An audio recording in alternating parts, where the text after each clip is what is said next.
So we are going to discuss about the opioids. Opioids, which is sometimes we use as a painkiller. If we read it from the book, ये slides जो हैं ये लिपिन से भरी हुई है. You can concern the Lipin और pharmacology है. जैसे कि आपको पता है पिछली वीडियो में जो था वो हम लोगों ने डिस्कस किए थे. हमारे पास मसल रिलैक्सेंट जितने आए थे. अब जो है वो हम opioid डिस्कस करने लगे हैं.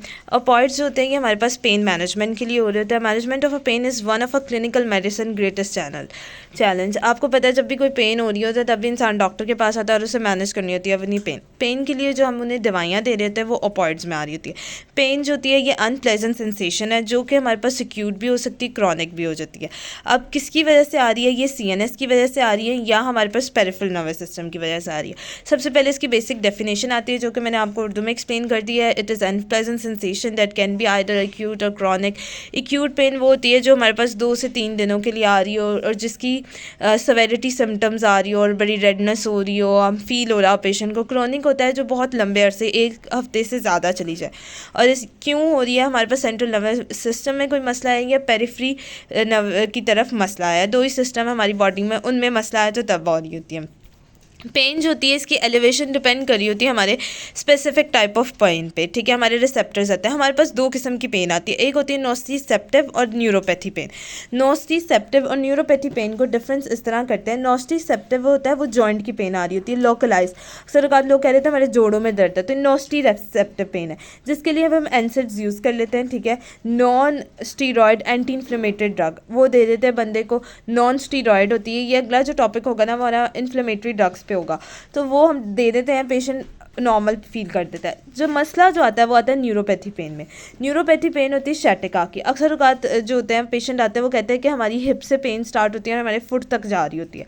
तो वो ये होता है कि नर्व पाथवे इंजर्ड हो जाता है. ठीक है, इसकी वजह से ये पेन हो रही होती है और ये रेडिएट कर रही होती है. अब इसके जो डिफरेंस है ना, नॉस्टी रिसेप्टिव पेन होती है लोकलाइज एरिया में होती है, जबकि न्यूरोपैथी जो होती है रेडिएटेड पेन होती है.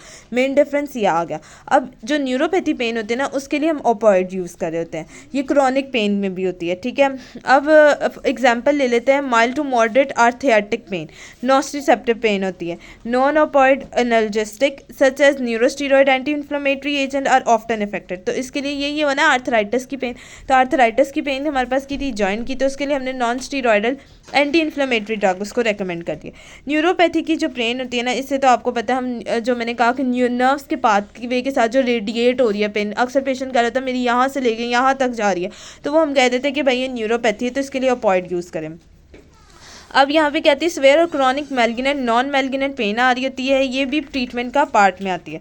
ऑपॉइड्स की बात करें तो ऑपॉइड्स 3 तरह के होते हैं. एक होता है नेचुरली जो हमारे पास आ रहे हैं, दूसरा आ रहा होता है सेमी सिंथेटिक. सेमी सिंथेटिक जो हम खुद सिंथेसाइज कर रहे हैं, और एक होता है सिंथेटिक कंपाउंड. ठीक है, अब ये मॉर्फिन लाइक इफेक्ट रख लेते हैं. मॉर्फिन लाइक इफेक्ट क्या होता है? मॉर्फिन लाइक इफेक्ट होता है कि एडिक्टिव लोग जो होते हैं ना वो हमारे CNS की एक्टिविटी को डिप्रेस कर जाता है. नशा आवर कोई दवा ले लें तो ना हम रिलैक्स फील कर रहे होते हैं. जो नशेई होते हैं मोस्टली मॉर्फिन लाइक इफेक्ट ही हो रहा होता है ना, कि वो बड़े रिलैक्स फॉर्म में हो रहे होते हैं, तो वो इफेक्ट जो होते हैं ऑपॉइड्स हमारे पास कर रहे होते हैं. अब ये नेचुरल भी है जो कुदरती तौर पे पाया जाता है, जिसके लिए आपने मैट्रिक के लेवल पे एक लाइन थी बायो की, वो था उसमें लिखा था ओपियम प्लांट से निकलता है, वो हमारे पास नेचुरल आ जाती है. ठीक है, हमारे पास 2 किस्म के आते हैं. एक होती है मॉर्फिन, एक होती है कोडीन, जो आगे वाली स्लाइड में हम डिस्कस करेंगे जाकर. अब ये क्या होता है कि हमारे CNS की एक्टिविटी को इसने क्या कर दिया? डिप्रेस कर दिया. Also opioid act binding specific opioid receptor in the CNS to produce the effect and mimic the action of androgen peptide neuropathy neurotransmitter. This is endorphins, equinophils और डायनोफिन्स. ठीक हो गया. ऑपॉइड्स जो होती हैं ये दवाई ऐसे है कि हमारी बॉडी में इसके रिसेप्टर्स होंगे ऑपॉइड्स के CNS के अंदर, वो उनके साथ मिलेगी और उसकी एक्टिविटी को करेगी, कम कर देगी. ठीक है, अब इसमें कौन कौन से आते हैं? एंड्रोफिन्स आ रहे थे, इक्विनोफिल्स आ रहे थे और डायनोर्फिन. ये हमारे बॉडी के नेचुरल क्या कहते हैं, हमारे पास नेचुरल पेन किलर है. ब्लॉक जब देखें हमारी बॉडी में पेन हो रही थी, हमारी बॉडी खुद काम कर रही होती है इसके खिलाफ. जो हमारे न्यूरोट्रांसमीटर्स होते हैं वो होते हैं एंड्रोफिन्स, इकोनोफिल्स और डायनोरोफिन्स. ठीक है, अगर हमारी बॉडी पेन को रिड्यूस ना करे फिर हम डॉक्टर के पास जाके पेन किलर्स लेते हैं, तब हम ऑपॉइड्स पे जाते हैं. ठीक है, ऑपॉइड्स जो होती है बॉर्डर रेंज इफेक्ट लेके आ रही थी. प्राइमरी यूज़ जो होता है कि इंटेंस पेन को रिलीव करे. अब ये जो पेन होती है सर्जरी के बाद हो रही थी, कोई इंजरी होगी, क्रॉनिक डिजीज़ होगी। सर्जरी के बाद अक्सर औकात पेशेंट कह रहे थे हमें बहुत दर्द हो रही होती है और बड़ी सवेयर किस्म की हो रही होती है, तो उसकी हम जो है अपॉइड्स दे देते हैं उसको।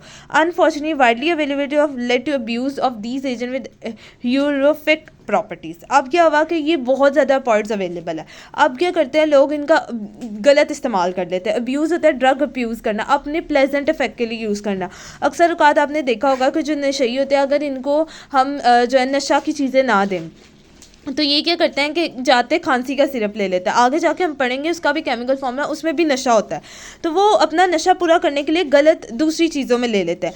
और हमने जो थी है वह FSC लेवल पे एक लाइन भी पढ़ी थी कि नशेई जो होते हैं, जितने भी एडिक्टिव्स होते हैं हमारे पास, वो अपने इसकी वजह से सोसाइटी में बैड इफेक्ट होता है। आप कभी भी किसी नशेई से बात करें, वो कहेंगे आप हमें मुझे नशे के पैसे दे दें तो मैं ये नशा नहीं करूँगा, वो आपको ये कहेगा। तो इसका मतलब ये आया कि हमारे पास वो अपॉइड को यूज़ कर रहे होते हैं, मतलब उनको हर हाल में वो चाहिए, तो अगर वो हम उसे नहीं दे रहे तो वो मेडिसिन की तरफ चले जाएंगे, अपॉइड्स की तरफ। और यूरोफिलिक प्रॉपर्टी वो वाली प्रॉपर्टी होती है कि वो अपने आप को दुनिया का खुशनसीब इंसान समझ रहे होते हैं, ठीक है, उनका क्योंकि थ्रेशोल्ड कंप्लीट हो जाता है, ठीक है, जब वो खांसी का शरबत ले रहे हैं तो थ्रेशोल्ड कंप्लीट हो गया और वो अपने आप को कहते हैं कि भाई हमारे से दुनिया से खुशनसीब इंसान है ही नहीं, तो ये ड्रग अब्यूज़ में आ जाता है। देन उसके बाद आता है व्हाट आर अपॉइड्स। अपॉइड्स के जो रिसेप्टर्स होते हैं, मेजर इफेक्ट अपॉइड्स का यही आ रहा होता है कि 3 इसके रिसेप्टर्स होते हैं, जिसमें म्यू आता है, कापा आता है और डेल्टा आता है, ठीक हो गया। अब इसके एनाल्जेसिक प्रॉपर्टी होता है प्राइमरी। अब जो सबसे ज़्यादा हमारे पास यूज़ हो रहे थे वो म्यू होते हैं। म्यू जो होता है वो 3 किस्म का रिस्पॉन्स दे रहा होता है, एक थर्मल, एक मैकेनिकल और एक केमिकल।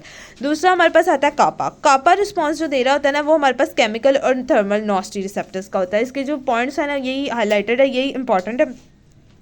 देन हमारे पास डेल्टा आता है। डेल्टा जो होता है ये हमारे पास जो होता है इंटरैक्ट कर रहा होता है इकिनोफिल्स के साथ। अब जो इसमें याद रखने और MCQs में जा सकते हैं कि म्यू और कापा जो होता है वो हमारे CNS को इफेक्ट कर रहा होता है, मतलब उसके ऊपर लेके आ रहा होता है हमारा ब्रेन और स्पाइनल कॉर्ड को, जबकि डेल्टा जो होता है पेरिफेरल्स को कर रहा होता है। अपॉइड्स जो रिसेप्टर होते हैं membrane of G protein couple, जो कि हमने पिछली वीडियो में डिस्कस किए हैं, मैं सेकेंड थर्ड वीडियो में, G protein couple receptor family, उनको इनहिबिट करके एडाइनल क्लासेस बना रहा होता है। ये एसोसिएटेड है आयन चैनल के साथ जो पोस्ट सिनेप्टिक में पोटाशियम का फ्लेक्स करता है, जो कि अभी हम डायग्राम में देखने लगे, और प्री सिनेप्टिक में कैल्शियम का। अगर हम ये डायग्राम देखें तो यहाँ पे देखें आपको नजर आ रहा है प्री सिनेप्टिक न्यूरॉन। अगर हम लोगों ने FSC की पढ़ी हुई है तो ये टॉपिक मुश्किल नहीं होगा। Pre synaptic, post synaptic, synaptic Cliff, basic knowledge अगर मजबूत होगी तो फिर तो ये मसला नहीं था, लेकिन फिर भी I will try to explain this. Presynaptic synapse से पहले हमारी बॉडी में होते हैं neurotransmitter, as you already know. अब यहाँ पे क्या हुआ कि हमने जो है ब्रेन तक पेन के सिग्नल जाने नहीं देने। अब क्या करेगा, अपॉइड्स हमने दे दिया, वो रिसेप्टर के साथ देखे बाइंड हो गया, उसने रिसेप्टर के साथ बाइंड होकर कैल्शियम का इन्फ्लक्स करने की बजाय उसको नेगेटिव सिग्नल दिए कि भाई कैल्शियम ने अंदर नहीं जाना। जब कैल्शियम अंदर नहीं जाएगा तो ग्लूटामेट हमारे ब्रेन तक जाएगा नहीं। ग्लूटामेट कौन से थे, फास्ट फाइबर, जो कि हमने पेन साइकिल में पढ़े हुए हैं। अगर आप लोगों ने टेंस की एप्लीकेशन इलेक्ट्रोथेरेपी में पढ़ी होगी तो उसमें बेसिक वो कॉन्सेप्ट यही दे रहा होता है कि हमारी बॉडी में जो होता है वो 3 किस्म के जो ना न्यूरॉन के पाथवे आ रहे थे, एक first order neuron, second order, third order neuron.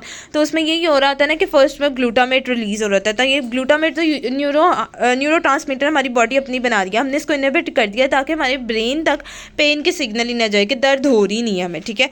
ये अपॉइड्स जाके हमारी बॉडी में करता है। अगर वो ग्लूटामेट आ गया तो उसमें क्या करेंगे, अगर ग्लूटामेट ये देखें लग गया उसको जाके, तो पोटाशियम का इन्फ्लक्स ज़्यादा कर देंगे। पोटाशियम का जब इन्फ्लक्स ज़्यादा हो जाएगा मेम्ब्रेन के अंदर, तो अंदर की तरफ ज़्यादा हो गया और आउटफ्लक्स ज़्यादा हो गया। इसका मतलब उसको कैल्शियम का increase the calcium efflux and decrease the response of post synaptic neuron and excite the neuron transmitter, जिसकी वजह से पोलराइजेशन नहीं होगा, मैसेज जनरेट नहीं होगा, ब्रेन तक आगे जाएगा नहीं, तो आपको फ़ौरन जैसे अपॉइड्स यूज़ करते हैं तो पेन रिड्यूस मिलती है, ठीक हो गया। देन उसके बाद अपॉइड्स के आ जाते हैं कितनी टाइप्स के होते हैं हमारे पास। What are opioids, natural type. Natural जो होते हैं मॉर्फिन, कोडीन हो रहे थे, हम अक्सर कह रहे थे मॉर्फिन लाइक इफेक्ट मिल रहा है। अक्सर कहा था हम मेडिसिन कुछ ऐसी लेते, कफ सिरप्स हो गया, जिसमें हमें बड़ा सुकून सा फील हो रहा होता है, बंदा दूसरी दुनिया में महसूस होता है, तो वो नेचुरली होता है, कोडीन आ गया। देन सेमी सिंथेटिक जो हमारे पास लैब में सिंथेसाइज किए जा रहे हैं, थोड़े से वो नेचुरल थे लेकिन उसे लैब में भी किया, जिसमें हाइड्रोमॉर्फिन, हाइड्रोकोडीन, ऑक्सीकोडीन, ऑक्सीमॉर्फिन आ रहा होता है। जबकि सिंथेटिक जो होते हैं फेनेटलीन, मेफ्रीन, मेथाडोन, टेपेंडोल और ट्राइमेडोल।